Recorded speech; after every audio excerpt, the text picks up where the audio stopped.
Nous allons chanter ensemble le beau cantique Dieu Tout-Puissant.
Prions maintenant, chers amis.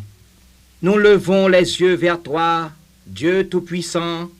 Tourne ta face vers nous, afin que nos vies soient sanctifiées et que nous suivions, éclairés par la lumière de ta face, le chemin dans lequel tu nous as placés.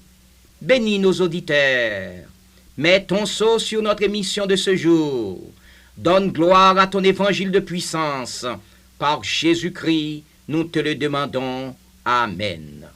Chers amis, nous allons vous présenter notre message dans un instant pour vous parler de la lettre à l'église de Sardes. En attendant, chantons ensemble « Seigneur, attire mon cœur à toi ».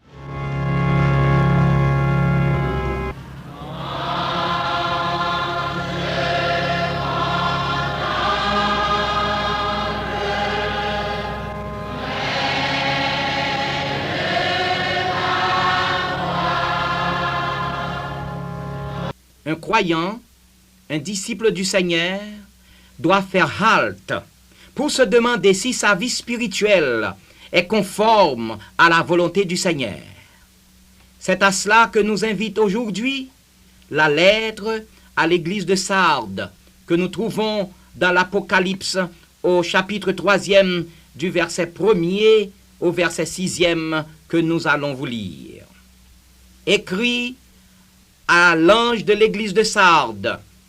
Voici ce que dit celui qui a les 7 esprits de Dieu et les 7 étoiles. Je connais tes œuvres. Tu as le renom d'être vivant, mais tu es mort. Sois vigilant et affermis le reste qui allait mourir, car je n'ai pas trouvé tes œuvres parfaites devant mon Dieu. Rappelle-toi donc comment tu as reçu et entendu. Garde la parole et repens-toi. Si tu ne veilles pas, je viendrai comme un voleur, et tu ne sauras point à quelle heure je viendrai te surprendre. Cependant, tu as à Sardes quelques hommes qui n'ont pas souillé leurs vêtements. Ils marcheront avec moi en vêtements blancs parce qu'ils en sont dignes. Ainsi le vainqueur se vêtira de vêtements blancs. Je n'effacerai pas son nom du livre de vie. Je confesserai son nom devant mon Père et devant ses anges. Que celui qui a des oreilles écoute ce que l'Esprit dit aux églises. Chers amis, cette lettre est d'un ton solennel et sévère.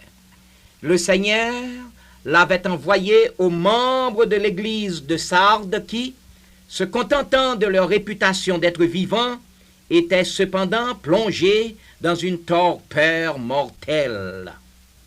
Cette lettre avait pour but de faire entendre de la part du Seigneur un jugement, un conseil, un avertissement à l'église de Sardes, afin que cette église puisse examiner et se mettre en règle avec le Seigneur.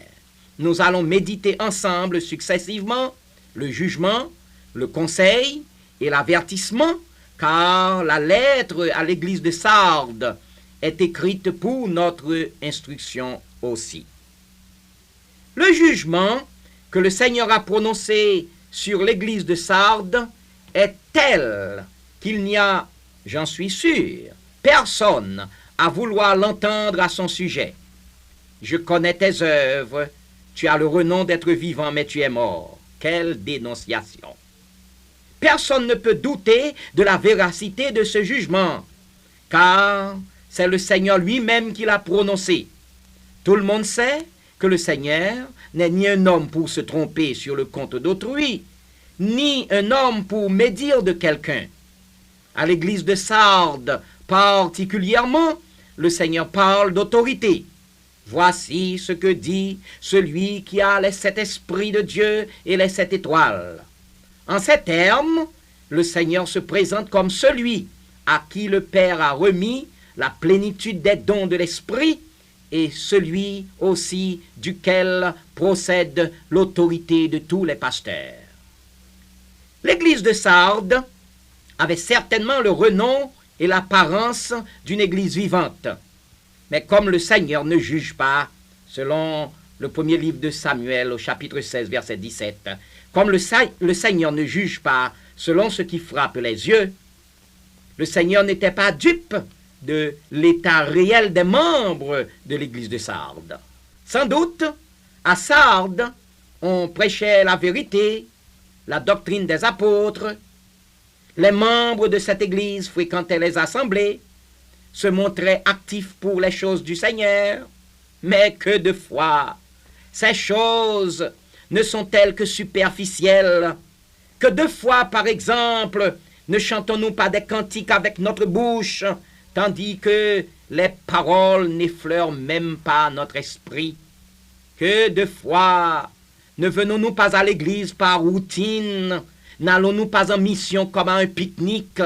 Ne nous montrons-nous pas pieux pour la galerie? Que de fois, nos mains ne paraissent-elles pas bienfaisantes, tandis que nos cœurs restent égoïstes? Que de fois, ne prenons-nous pas des airs de gens pieux, tandis que nous sommes de fiefs mondains? Le Seigneur nous voit tels que nous sommes. L'auteur de l'Épître aux Hébreux dit à ce propos: « Nulle créature n'est cachée devant lui, mais tout est à nu et découvert aux yeux de celui à qui nous devons rendre compte, selon Hébreux chapitre 4, verset 13. Par la bouche du prophète Jérémie, le Seigneur nous dit, dans Jérémie chapitre 23, Versets 23 et 24. Ne suis-je un Dieu que de près, dit l'Éternel, et ne suis-je pas aussi un Dieu de loin? Quelqu'un se tiendra-t-il dans un lieu caché sans que je le voie, dit l'Éternel? Et, chers amis, c'est pourquoi David s'écrie dans le psaume 139, verset 7, « Où irai-je loin de ton esprit, et où fuirai-je loin de ta face ?» Chers amis, la religion de façade est une tentation à laquelle beaucoup succombent. Les chrétiens de l'église de Sardes y avaient aussi succombé. C'est pourquoi le Seigneur a prononcé son jugement sur cette église en déclarant « Je connais tes œuvres, tu as le renom d'être vivant, mais tu es mort. » Nos rapports avec le Seigneur doivent être sincères. Il importe peu de jeter la poudre aux yeux d'autrui pour avoir la réputation d'être pieux ou spirituel. Il s'agit de l'être effectivement. Car à quoi cela rime d'avoir une bonne réputation de la part des hommes quand aux yeux du Seigneur nous sommes morts? La vie chrétienne ne consiste pas à chercher la vaine gloire, mais plutôt à plaire au Seigneur. C'est pourquoi Paul a posé ces questions. Et maintenant, est-ce la faveur des hommes que je désire ou celle de Dieu? Est-ce que je cherche à plaire aux hommes? Si je plaisais encore aux hommes, je ne serais pas serviteur de Christ, selon son épître aux Galates, chapitre 1er, verset 10. Tu as le renom d'être vivant, mon frère, ma sœur. Examinez-vous vous-même pour savoir si vous êtes dans la foi. Éprouvez-vous vous-même. Paul dit dans la première épître aux Corinthiens, chapitre 11, verset 31 et 32, « Si nous nous jugions nous-mêmes, nous ne serions pas jugés, mais quand nous sommes jugés, nous sommes châtiés par le Seigneur, afin que nous ne soyons pas condamnés avec le monde. » Maintenant, il ne suffit pas seulement de s'examiner, de se juger soi-même, il faut aussi prendre à cœur le conseil que le Seigneur nous donne. Sois vigilant et affermis le reste qui est près de mourir. Rappelle-toi comment tu as reçu et entendu, et garde la parole et repens-toi. Chers amis, ce conseil est pour le relèvement de tous ceux qui, pareil aux chrétiens de Sardes, ont la réputation d'être vivants tandis qu'ils sont morts. À bien l'examiner, ce conseil peut être divisé en trois parties. Premièrement, le Seigneur conseille son peuple d'être sur ses gardes, car il ne suffit pas de secouer sa torpeur, d'en sortir vainqueur pour un instant. Il faut persévérer dans la bonne voie. Sois vigilant, dit le Seigneur, car le danger ne vient pas du dehors.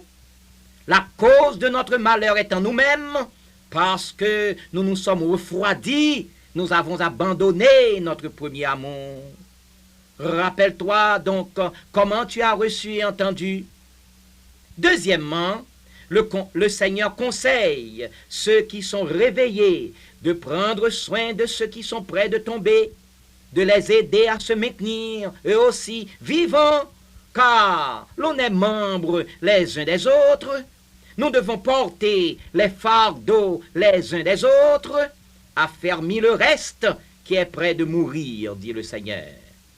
Troisièmement, le Seigneur conseille les membres de l'église de Sardes de changer d'attitude totalement. Repens-toi, dit-il à l'église de Sardes. Cette repentance, recommandée à l'église de Sardes, concerne une nouvelle prise de position qui ne doit pas être pour la façade, mais pour une reconsécration totale et profonde, afin de garder, c'est-à-dire d'observer l'enseignement du Seigneur et de rester vivant à la gloire du Seigneur. Ce conseil du Seigneur est adressé aujourd'hui à tous les croyants, car le Saint-Esprit attire l'attention de tout le monde sur les paroles du Seigneur à l'église de Sardes par cette injonction que celui qui a des oreilles entende ce que l'Esprit dit aux églises. Enfin, L'avertissement du Seigneur à l'église de Sardes est celui-ci. Si tu ne veilles pas, je viendrai comme un voleur, et tu ne sauras pas à quelle heure je viendrai sur toi. C'est un avertissement solennel qui doit rappeler à tout le monde non seulement que le Seigneur hait les apparences trompeuses, mais qu'il tient aussi à frapper durement ceux qui persistent dans leur religion de façade sans se soucier de l'appel qui leur est fait de se consacrer sérieusement au Seigneur. La religion de façade, chers amis, est une insulte au Seigneur. Parlant de ceux qui pratiquent une telle religion, le Seigneur dit dans l'Évangile selon saint Marc au chapitre 7, verset 6, « Ce peuple m'honore des lèvres, mais son cœur est éloigné de moi. » C'est se moquer du Seigneur que de continuer à faire ce qui lui déplaît après qu'il nous a non seulement reprimandés, mais qu'il nous a aussi montré ce qu'il faut au contraire faire pour changer d'attitude. Le Seigneur peut faire revivre les morts et donner grâce sur grâce, mais si l'on néglige de suivre son conseil, il peut aussi nous délaisser pour nous laisser tomber dans l'abîme que le péché creuse sous nos pas. Chers amis, l'histoire nous apprend que l'église de Sardes n'a pas écouté l'avertissement du Seigneur. Aujourd'hui, à la place de cette ville florissante, capitale de la Lydie, l'on ne trouve que quelques cabanes de bergers, ce qui atteste que le Seigneur a non seulement accompli ses menaces contre l'église de Sardes, mais contre la ville même. Le Seigneur veut nous soustraire au jugement. C'est pourquoi il nous fait aussi des promesses à côté des avertissements. Celui qui vaincra, dit-il, sera revêtu ainsi de vêtements blancs. Je n'effacerai point son nom du livre de vie, et je confesserai son nom devant mon Père et devant ses anges. Voilà sa promesse à ceux qui veulent se consacrer totalement à lui et qui ne peuvent pas se contenter de la réputation surfaite d'être vivants.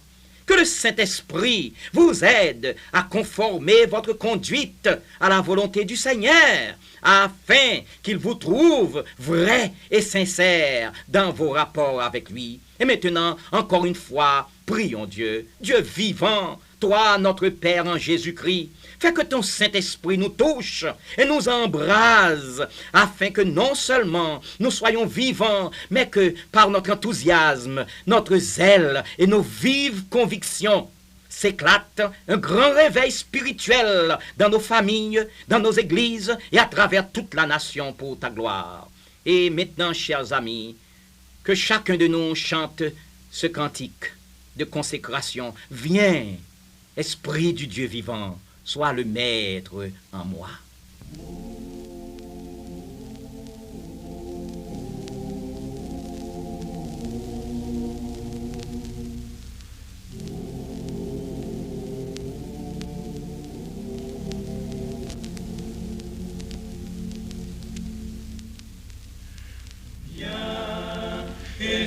Viens, Esprit du Dieu vivant,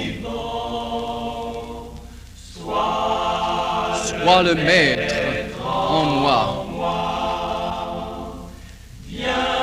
Viens, Esprit du Dieu vivant,